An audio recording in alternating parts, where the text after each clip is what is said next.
Hi guys, welcome back to another Kai Creator. I thought we'd do something savoury this time, so we're going to make a quiche. Now I'm going to make it in a big dish because I want to, but feel free to put it in mini muffin pans or standard muffin pans and have a whole lot of different ones. The first thing we need to do is turn the oven on. I turn my oven on to 200 on bake. And also, depending on what you want to put in it, like say vegetables, like I want to do, you may want to boil the kettle. Now this is the quiche that I often make at home. You can add, substitute, take out any of the ingredients that you wish. You might wish to make it vegetarian, you might wish to make it a meat-based quiche, whatever your preference, just substitute the ingredients.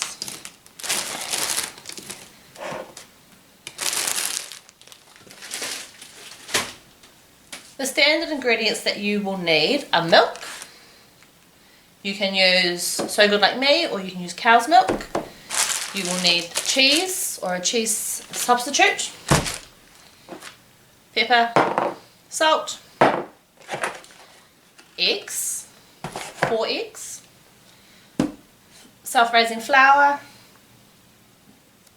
a dish to put it in, a mixing container and a grater. And of course, if you're like me, a vegetable cup. Now I'm just going to get some water. I have pre-boiled this kettle, and in the interest of saving dishes, I am doing it like this.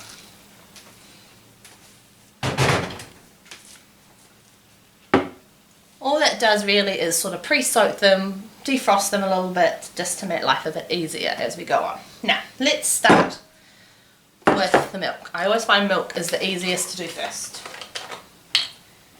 Going to need about 1.5 cups.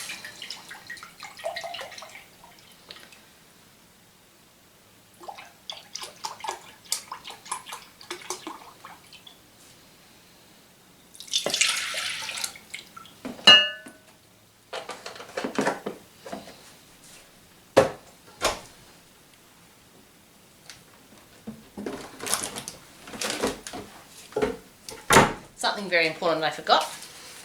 Cooking spray. I'm actually going to pre-spray the dish so it's easy for us later.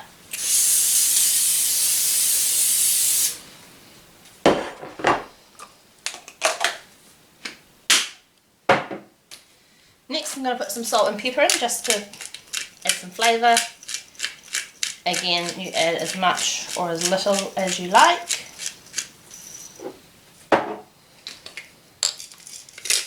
Salt.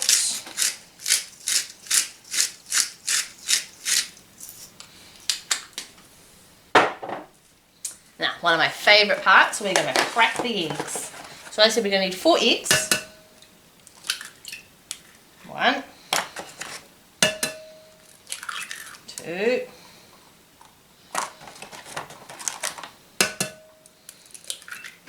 3,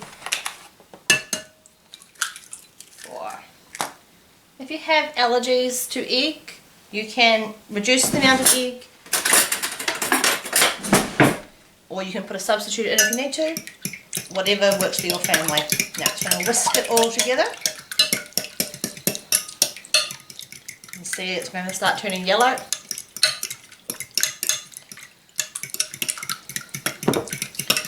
Yeah, that looks pretty mixed to me.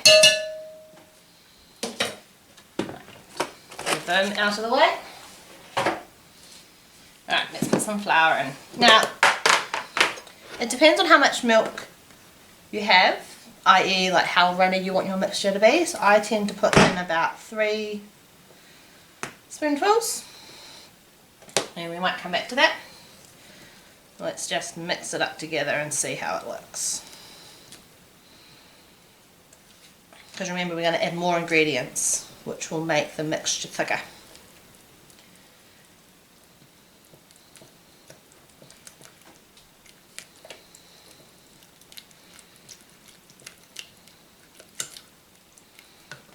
That looks really good. We'll leave it like that for now. Now I'm going to add some ham. So anyone who is vegetarian or doesn't like ham in their quiche, please feel that you don't have to put it in. You may wish to have just a quiche Lorraine or a vegetarian quiche.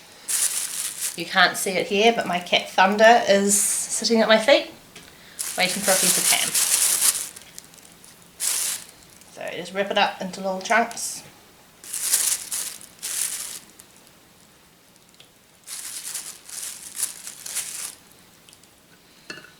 And again, how much you put in is personal. It depends on what your meat to milk cheese ratio is going to be. I'll just put a little bit more of that in.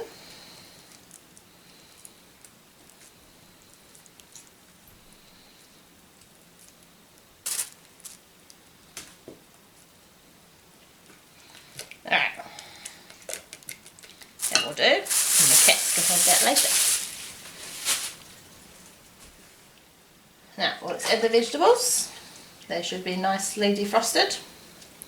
Let's chuck them in.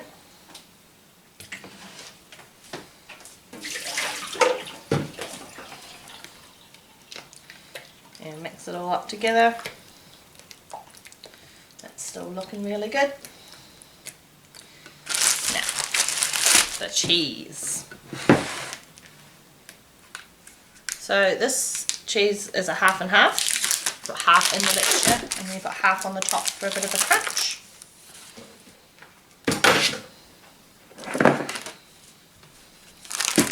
We'll start with grating the cheese. Everyone knows how to grate cheese. I'm actually going to do it the other way around because I'm right-handed and it's much easier for me to do it this way. I tend to make sure that I grate enough cheese that it sort of fills the grater, and then it's much easier to divide it in half.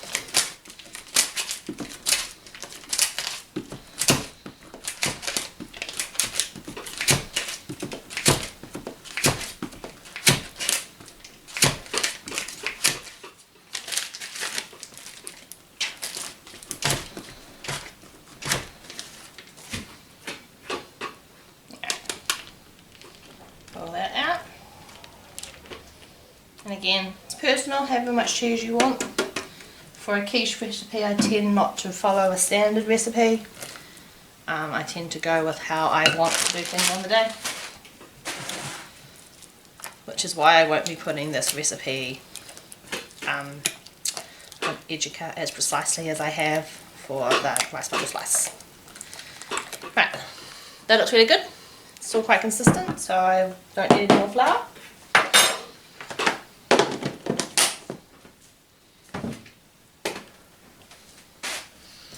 So, I'm going to pour the mixture into the container.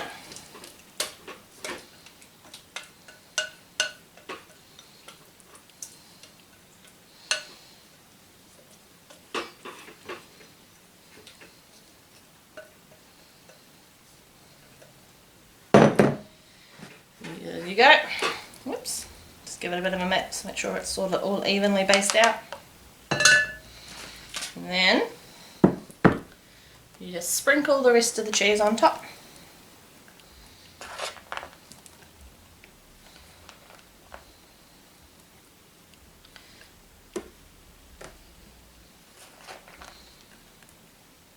I sort of just make sure I filled in all the edges so it's got an even spread.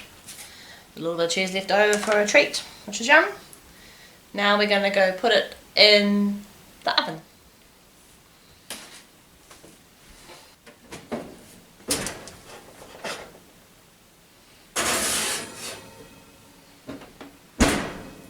So remember that was on at 200 degrees on bake. You can use fan bake if you prefer it. And it will be ready in about an hour 20. Just keep an eye on it, it's individual depending on the ovens. We'll see how we go.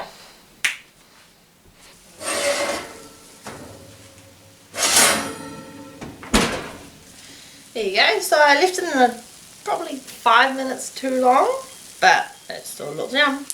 And once it's cooled, I can cut it and eat it. Hope yours all turned out just as nicely as mine did. Show me some photos, that'd be really cool.